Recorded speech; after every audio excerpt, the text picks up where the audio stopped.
ஸ்ரீ கர்க சம்ஹிதை அஸ்வமேத காண்டத்தின் 28ஆம் அத்தியாயம். பாஞ்சஜன்ய தீபகற்பத்திற்கு செல்வது. ராட்சதர்களின் பரஸ்பர ஆலோசனை.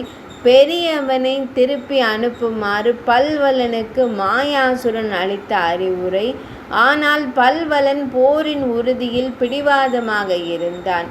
ஸ்ரீ கர்கமாமுனிவர் கூறினார், நிருபேந்திரரே, காலை தூய்மைப்படுத்தும் சடங்குகளை முடித்த பின்னர் யதுவின் மகனான அனிருத்தன் யாதவர்களுடன் இணைந்து முற்காலத்தில் ராமபிரான் வானரங்களுடன் கடலை கடந்ததைப் போலவே கடலை கடந்தான். அங்கே அனிருத்தனும் மற்ற யாதவர்களும் 100 யோஜனைகள் பரவி இருந்த பாஞ்சஜன்ய தீபகற்பத்தை கண்டனர். அரசே, அந்த தீபகற்பத்திற்குள் 20 யோஜனைகள் வரை பரவி இருந்த அசுர நகரம் அமைந்திருந்தது. அங்கே அசுரர்களின் சமூகங்கள் வாழ்ந்தன. புன்னக, நாககேசர், சம்பா, திலக், தேவதாரு, அசோகா, பாதாளம், மாம்பழம், மந்தாரம், கோவிந்தம், வேம்பு, நாவல், கடம்பா, பிரியால், பனஸ், பாலா, சால், தால், தமால், மல்லிகை, ஜாதி மல்லிகை, ஜுஹி, நீப், மௌல்ஷி, சம்பகம், மதனம் போன்ற பெயர்களை கொண்ட மரங்களும் மலர்களும் அந்த அழகிய நகரத்தின் அழகை மெருகூட்டின. அங்கே குயில்களின் மாளிகைகள் கட்டப்பட்டிருந்தன. யாதவர்களின் வருகையை கேள்விப்பட்ட கொடிய பாலவலன் மாபெரும் யாதவர்களின் படையை எண்ணுவதற்காக மாயா என்ற மயனை அனுப்பினான். அவன் ஒரு கிளியின் உருவம் எடுத்து அங்கு சென்று யாதவர்கள் அனைவரையும் கவனித்தான்.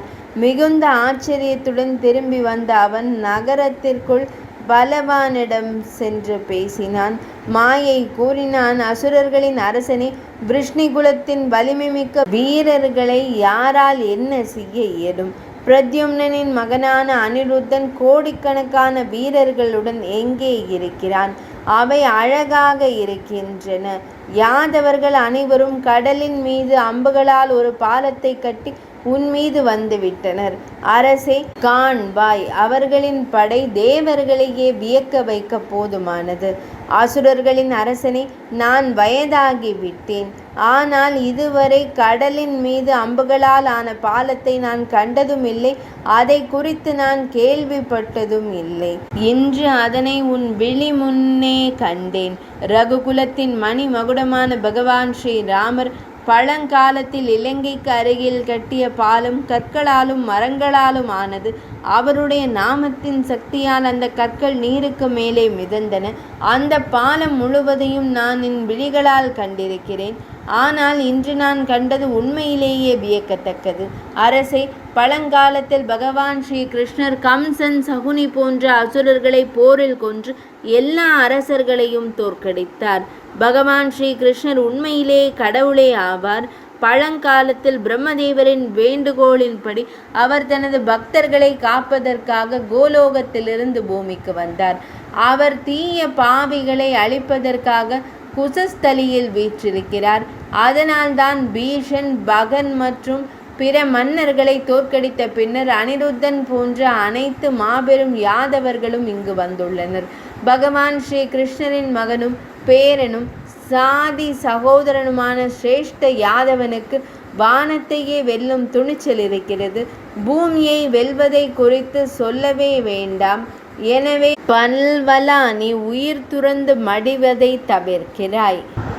அசுரர்களின் நலனுக்காகவும் உன் குலத்தின் நலனுக்காகவும் குதிரையை அனிருத்தனிடம் திருப்பி கொடுப்பாய். தேவர்களின் எதிரிகளான அசுரர்களுக்கு உணவளிக்கும் நோக்கத்தில் குதிரையை அனிருத்தனிடம் கொடுத்த அவன் கிருஷ்ணச்சந்திரனை வணங்கி தவம் மூலம் பெற்ற தனது ராஜ்யத்தை அனுபவித்தான். அத்தகைய மங்களகரமான வார்த்தைகளால் விளக்கப்பட்ட பிறகும் பல்வலனால் பகவான் ஸ்ரீ கிருஷ்ணரை விட்டு முகத்தை திருப்பிக் கொண்டு ஒரு பெருமூச்சு விட்டுவாரை மாயையிடம் கோபமாக உரையாடினான். பல்வலன் கூறினான், அரக்கனே, சண்டையிடாமல் அஞ்ச உனக்கு என்ன துணிவு? வீரர்களுக்கும் கூட நகைப்பிற்குரிய ஒன்றை என் முன்னால் பேசுகிறாய். முதுமை உன் ஞானத்தையும் வலிமையையும் குறைத்து விட்டது.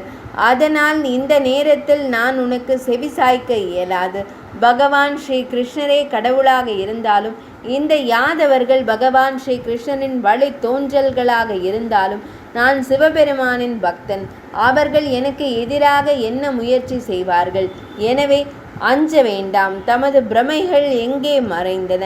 நான் தமது ஆதரவுடன் போரிடப் போகிறேன். அனிருத்தன் ஒரு வீரமிக்க போர் வீரன் என்றால் நாமும் வீரம் கொண்டவர்கள் அல்லவா? நான் உயிருடன் இருக்கும்போது இந்த பூமியின் யாதவர்களுக்கு என்ன கர்வம்? மகா அரக்கனே, அனிருத்தன் தன் வீரத்திற்கான பலனை என் வில்லிலிருந்து எய்த அம்புகளால் அறுவடை செய்யப்படும். இந்த போர்க்களத்தில் என் கூர்மையான அம்புகள் அனிருத்தனின் கவசத்தை துளைத்து அவனை இரத்தத்தில் நனையச் செய்யும். யோகினிகளின் கூட்டங்கள் மனித மண்டை ஓடுகளை வயிறார அருந்தட்டும். பிரயோவின் பச்சை மாமிசத்தை மென்று தின்று மகா காளி இன்று திருப்தி அடையட்டும். எனது மாபெரும் வாளால் கோடிக்கணக்கான அம்புகளை பொழியும் எனது வலிமை மிக்க கரங்களை இந்த உலகம் முழுவதும் நேரில் காணட்டும். பல்வலனிடமிருந்து இதனை கேட்ட ஞானமும் மாயையும் கொண்ட மாயாதேவி பகவான் ஸ்ரீ கிருஷ்ணனின் பெருமையை அறிந்து போதையில் இருந்த அந்த அசுரனிடம் இவ்வாறு கூறினார்.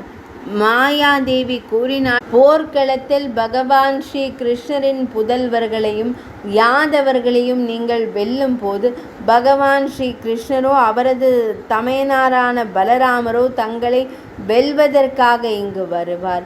மாயையின் வார்த்தைகள் உண்மையானவையாகவும் நன்மை பயப்பவையாகவும் இருந்த போதிலும் காலம் எனும் பாச கயிற்றால் கட்டுண்ட அந்த மகா அசுரன் அவற்றை கேட்கவில்லை.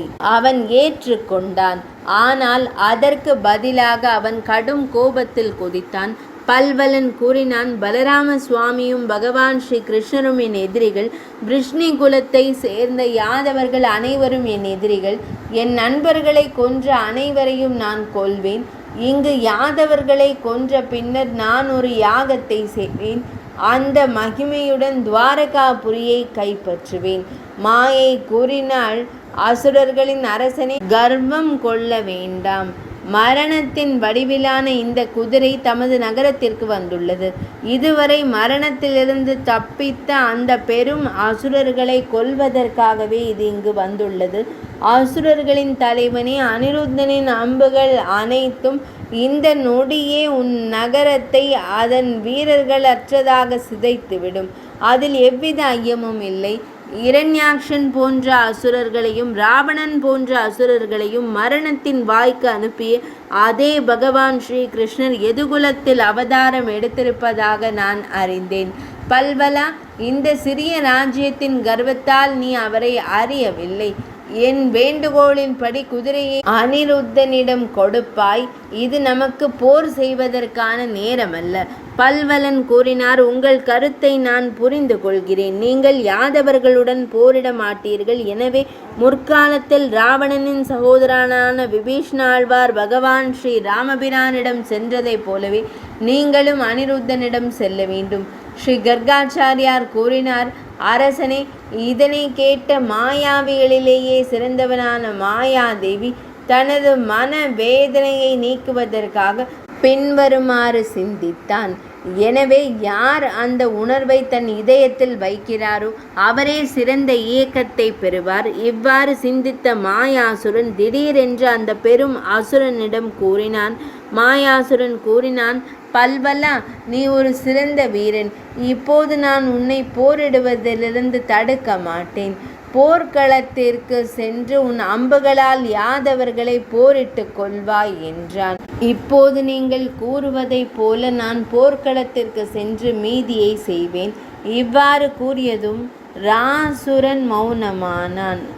இதனால் பல்வலன் மகிழ்ச்சி அடைந்தான். அப்போது அரசே, அப்போது ஊர்த்வகேசன், நாதன், சிங் மற்றும் குசம்பன் ஆகிய 4 அமைச்சர்களும் மிகவும் கோபமடைந்து பல்வலனிடம் கூறினார்கள். அமைச்சர் கூறினார், அசுர அரசனே, முதலில் நாம் போர்க்களத்தின் முன்னணிக்கு சென்று தலை சிறந்த யாதவர்கள் அனைவரையும் கொல்ல வேண்டும். நாம் செல்வோம். ஏனென்றால் நீண்ட காலமாக நமக்கு சண்டையிட வாய்ப்பு கிடைக்கவில்லை. கவலை கொள்ள வேண்டாம் ராஜேந்திரரே. மாயை எனும் அரக்கியுடன் கைகோர்த்து ஒரு நொடியில் லட்சக்கணக்கான மனிதர்களை கொல்வோம். ஸ்ரீ கர்காச்சாரியார் கூறினார். மன்னர்களிலேயே சிறந்தவரே. அமைச்சர்களின் பேச்சுக்களை கேட்டு பலவான் மிகவும் மகிழ்ந்தான். போரிட தெரிந்த அந்த அசுரன் அவர்களை போரிடுமாறு கட்டளையிட்டான். ஸ்ரீ மந்திரநாக வர்ணனம் என்ற தலைப்பு கொண்ட அஸ்வமேத காண்டத்தின் 28ஆம் அத்தியாயம் இனிதே நிறைவடைந்தது.